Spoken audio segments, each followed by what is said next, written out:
High, আমি মিতালি। আমি আজকে এসেছি ময়দানে। কেন ময়দানে এসেছি মানে আমার ইউটিউব চ্যানেলের প্রথম এপিসোডটাই বা কেন ময়দান। ময়দান আমার জীবনে খুব বড় একটা পাঠ নিয়ে আছে, মানে বরাবরই থাকবে। ময়দান বলতে যেটা ধরুন সাধারণ বলবো না, মানে লোকে যেটা মনে হয় তাদের যে ময়দান মানে হচ্ছে ব্রিগেড, কিন্তু যারা খেলাধুলার জগতের সঙ্গে জড়িত তাদের কাছে কিন্তু ময়দান মানে এটা।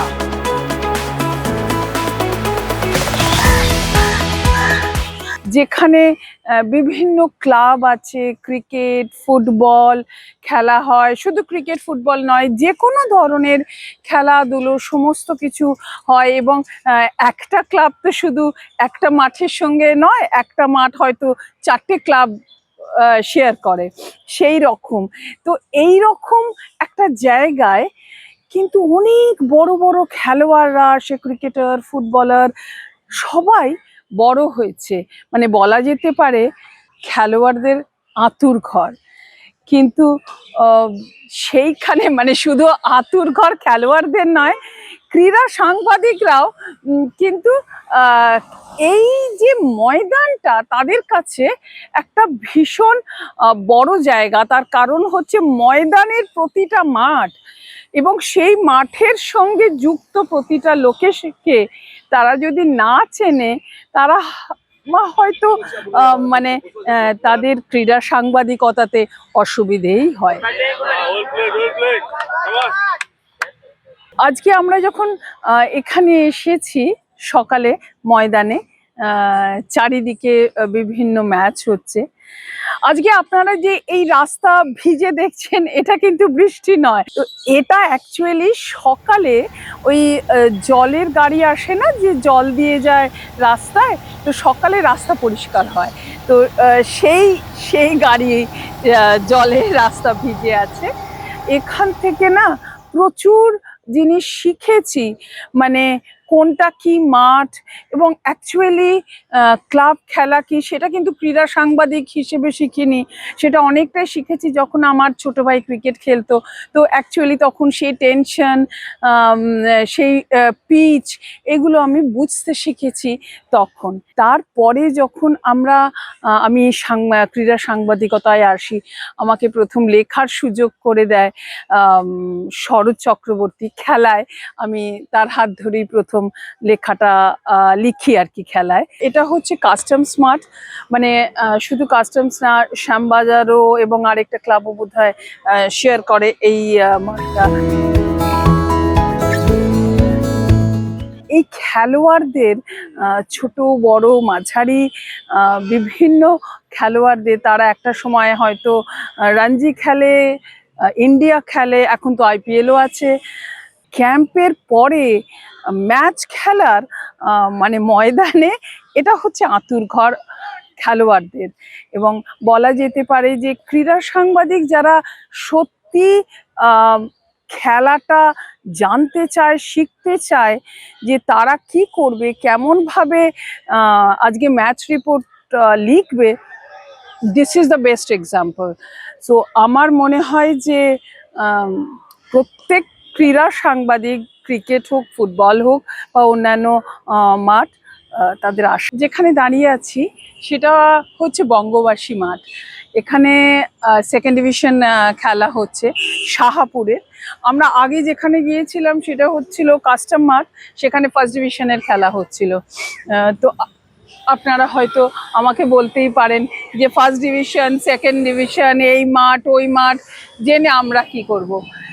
কিন্তু কি জানেন, যে কলকাতা মতন এত বড় জায়গায়, মানে ইনফ্যাক্ট ভারতবর্ষে যা যা মেট্রো সিটিজ আছে, সেই সব সিটিজে, if I am not wrong, যে সিটিজের একদম মধ্যে, মানে হার্ট অফ দ্য সিটিতে এত বড় একটা জায়গা, যেখানে চারিদিকে বাঁ দিক ডান দিক তাকালে আপনি মাঠ দেখতে পারবেন, সেরকম একটা জায়গা মনে হয় না ভারতবর্ষে অন্য কোনো মেট্রো সিটিজে আছে।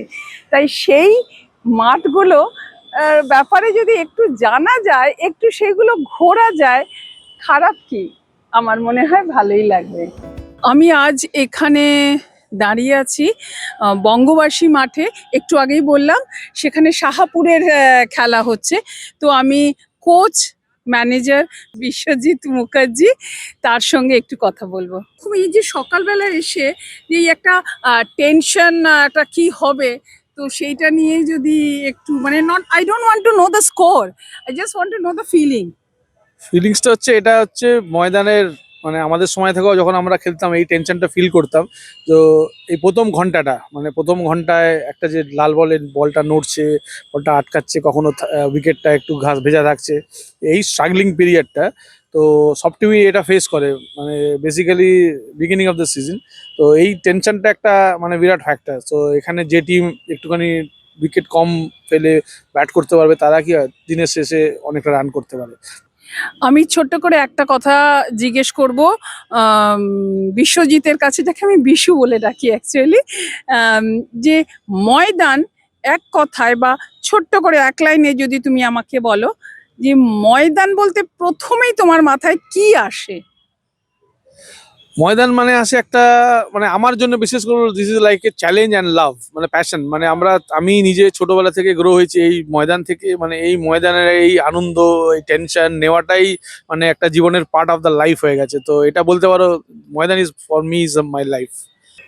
আমি প্রথমেই বলেছিলাম যে ময়দান আমার কাছে কতটা ইম্পর্টেন্ট, মানে ময়দান আমার জীবনের মানে জার্নিতে প্রতি পদে পদে এসেছে এবং ময়দানের সঙ্গে আমি খুব কানেক্ট করি।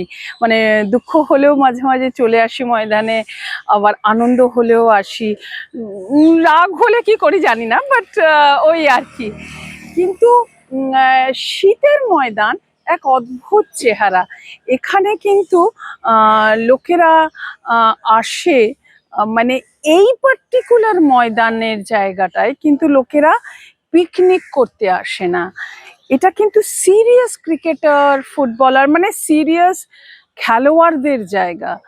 তাই এখানে কর্মকর্তারা আসে। যেহেতু শীতে ক্রিকেট খেলাটাই বেশি হয়।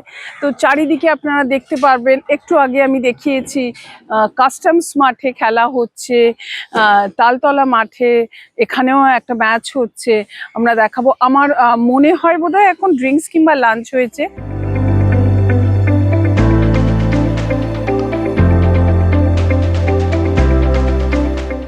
আমরা এসে গেছি ইডেন গার্ডেন্সের সামনে।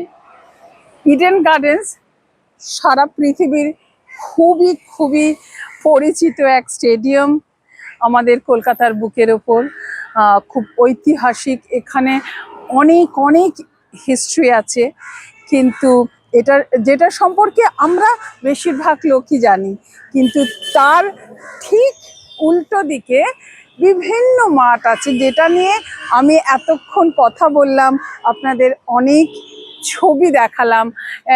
এর থেকে একটু দূরে এখানে অনেক গাড়ি আছে, তারপরে নানান ধরনের মাঠ আছে, নানান ধরনের মানে নানান ক্লাবের মাঠ আছে। তো আজকে ময়দান, আমি একটু প্রথমেই বললাম যে ময়দান আমার জীবনে অনেক জায়গা নিয়েছে, তাই একটা এপিসোডে কখনোই ময়দান শেষ হতে পারে না, ময়দানের গল্প শেষ হতে পারে না। আমি আমার এই চ্যানেলে বিভিন্ন গল্প আপনাদের সঙ্গে আমার অভিজ্ঞতা শেয়ার করতে করতেই মাঝে মাঝেই কিন্তু ময়দান আসবে, কখনো মাঠ, কখনো স্টেডিয়াম, কখনো খাবার, কিন্তু ময়দান কোথাও না কোথাও সবসময় থাকবে অন্যান্য গল্পের মধ্যে।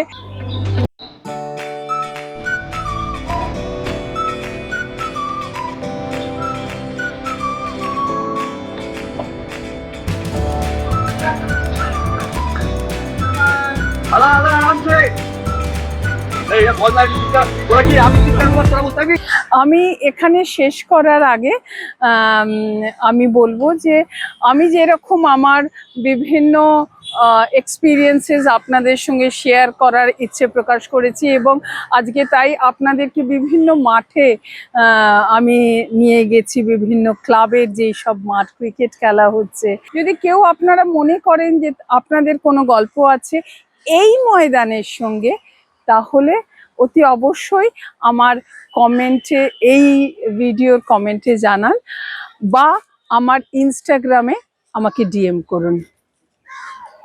আসি।